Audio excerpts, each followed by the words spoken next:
या वर्षाच्या सुरुवातीला म्हणजे साधारणतः जून महिन्यामध्ये उशिरा पाऊस सुरू झाला. जुलैच्या 15-20 तारखेनंतर या वर्षाचा पावसाळा खऱ्या अर्थाने सुरू झाला, परंतु पावसाळा म्हणावा तसा झाला नाही. पिकांची जी काही पद्धतीने पावसामुळं वाढ व्हायची होती ती झाली नाही.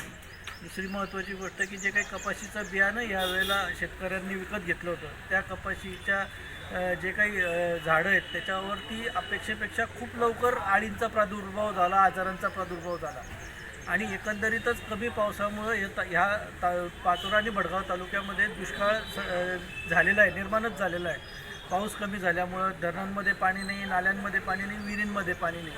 असं असताना जिथं थोडंफार पाणी आहे तिथं रब्बीचा जो काही प्रयोग शेतकऱ्यांनी केला, हरभरा असेल, मका असेल, ज्वारी असेल या माध्यमातून, तर त्या ठिकाणीसुद्धा पिकांचं या अवकाळी पावसामुळं, अचानक आलेल्या पावसामुळं खूप मोठ्या प्रमाणात नुकसान झालेलं आहे. आणि मग मागील वर्षापासून म्हणजे 2 वर्षापासूनच्या पीक विम्याची रक्कम शेतकऱ्यांना मिळालेली नाही. ती मागणी शेतकरी 2 वर्षापासून शासनाकडे करत असताना या वर्षाची जी काही आसमानी आणि सुलतानी संकटं या शेतकऱ्यांवर आली, त्याचं कुठल्याही प्रकारची नोंद घेण्याचं काम सरकार अजिबात करत नाही आहे. पीक विम्याची रक्कम आजपर्यंत शेतकऱ्यांच्या खात्यामध्ये जमा झालेली नाही. पीक विम्याचा पंचनामा करायला जे लोक शेतांमध्ये जातात, बँकेचे विमा कंपनीचे एजंट, ते शेतकऱ्यांकडे सरळ पैशांची मागणी करतात.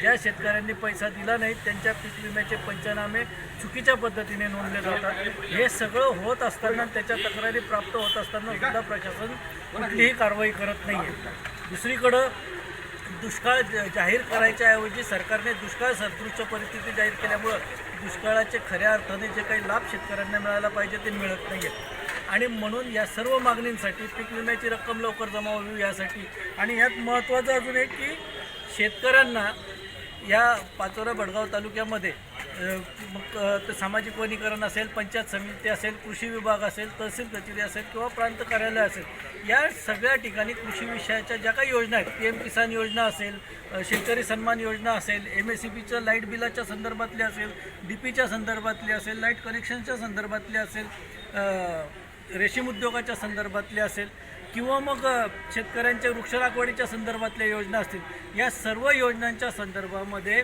पाचोरा तालुक्याच्या आणि भडगाव तालुक्याच्या पातळीवर प्रथमच आपण एक खिडकी योजना प्रशासनाने सुरू करायला हवी की ज्या ठिकाणी तहसील कार्यालयाला एक जागा तिथं निश्चित करावी आणि तिथं या सगळ्या विभागांचा एक कर्मचारी ॲटलिस्ट तिथं उपस्थित राहील आणि शेतकऱ्यांचे सगळे अर्ज या एक खिडकी योजनेमार्फत त्या विभागांकडे सर्क्युलेट होतील.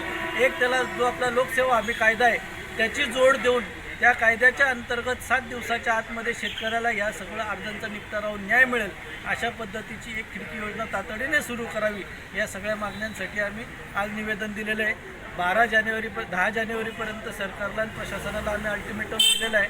10 जानेवारीपर्यंत जर हे नाही झालं तर आम्ही 12 तारखेपासून आमरण उपोषणाबरोबरच इतर रस्त्यावरचे आंदोलनंसुद्धा करणार आहोत.